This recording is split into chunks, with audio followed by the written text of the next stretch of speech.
Hey, you guys. So I just wanted to encourage you this evening. I think so often we have been told so many things about God, and there have been so many twisted versions of what He might feel that we aren't even sure how we feel about what He might feel about us.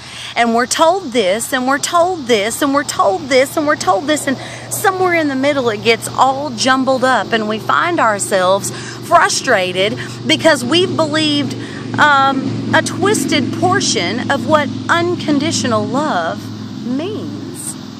And so we find ourselves with all of this guilt and all of this shame because we've been told that we're supposed to feel this way.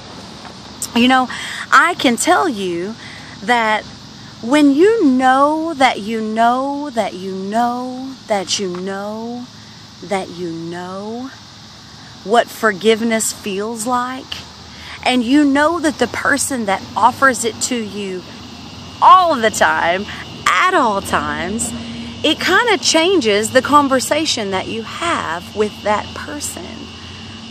God is a person. The very person of Him is love, unconditional forgiveness, mercy, compassion, grace, redemption, restoration. That's the person of God. And yet somewhere in the middle, we have been led to believe that He is this judge, and He's sitting back and He's ready to tell you you are guilty as charged. Well, the issue with that is that unconditional love doesn't have the need to tell you that you lack something. Unconditional love wants and desires to show you how there can be stronger places in your life, so that these same things you keep falling into, these same things we keep falling into, that maybe we can sidestep them next time. You know, what is it that we've believed that there's been this big offense against God by the wrongdoings in our life? When my child goes out and runs into the street and almost gets smashed by a car, why in the world would he need to ask my forgiveness for almost killing himself? Why would he need to do that? My heart is that he not run into the street because I love him. And I want him to stick around and to have beautiful experiences. Really, the majority of the time, the forgiveness that we seek is our own.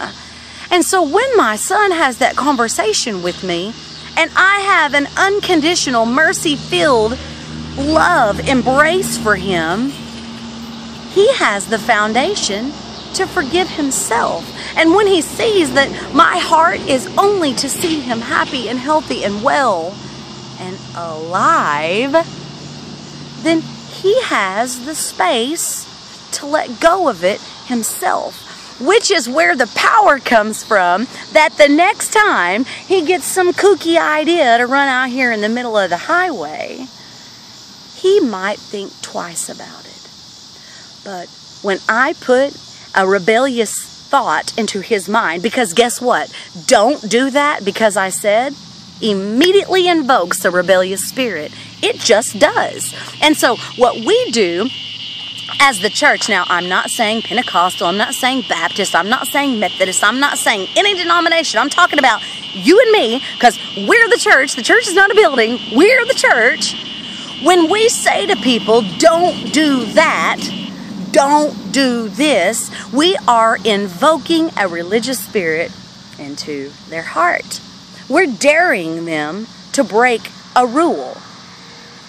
Grace is not about rules. It is about freedom. And some might say, well, you know what? When you don't lay down the law, when you don't tell people how it is, they're gonna break the rules. Well, guess what? When you tell them not to do something, they're gonna freaking do it. You know why? Because you're daring them to. God does not sit around and dare us to make bad choices. He is that Father, that love, that compassion, that grace, that mercy, that restoration that we're talking about. That is His heart for us. So why would a parent dare a child to do it? See, what's happened is that we have taken our own views on parenting and we've translated them to what God's views are. And we've made the Bible support it. And I think that if we really sat back and we gave it some thought, we might just find that in our heart of hearts, in our deepest, darkest moments, when we truly experience the presence of love in our lives, there is no dare, there is no rebellion, invocation, there's nothing like that going on. It is only love. And from that love, we experience the freedom to forgive ourselves. So this song, I think I've sang it to you guys before, but it's a worship song for me. And when I say worship, I really, truly, totally mean finding the time to just chill out and to experience love. That's what worship is for me. I don't know what it is for you, but that's what it is for me. And so the song says, He is jealous for me, love's like a hurricane, I am a tree, bending beneath the weight of His wind and mercy. When all of a sudden I am unaware of these afflictions eclipsed by glory, and I realize just how beautiful you are and how great your affections are for me. And oh, how He loves us all. Oh, how He loves us, how He loves us all.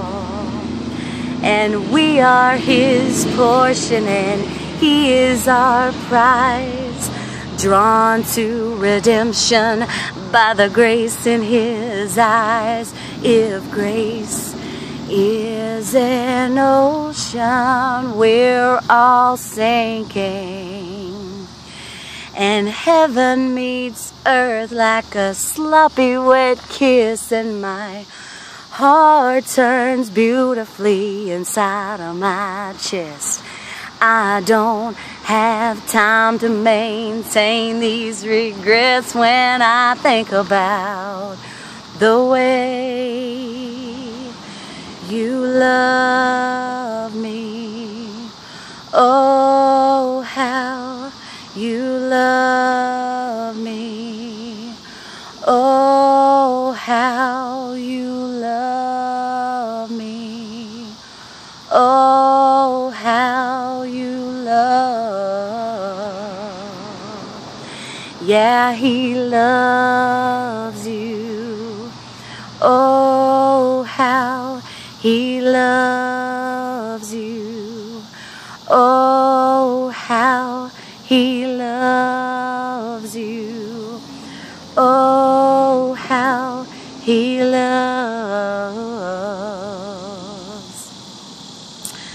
I say all that to say that I dare, like we've been talking about, this dare, I dare you to climb out of the box that you've been living in and to break free of what you've been told to think, and to take some time and to really think about what unconditional love really means, and to think about what God's unconditional love means for you. Because guess what? His love is for you. It's not against you. And well, the law, it no longer exists because it's already been fulfilled. When, excuse me, when something has been fulfilled, when a debt is owed, when there's a contract, and someone comes in and pays that off, it is no longer owed. And you are free tonight to let go of feeling like you owe God something. He is your dad. He is your Abba. He is your Papa. He is your Father, and He loves you unconditionally. And when you stop feeling like you got to jump through stinking hoops to please man, you'll be able to experience that mercy and that grace that He's been offering all along. Don't allow someone's opinion of what God thinks about you to keep you from the radical, beautiful, extravagant, unconditional love that is for you.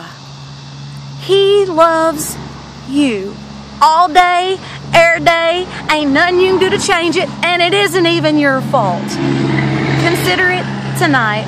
I love you. Word.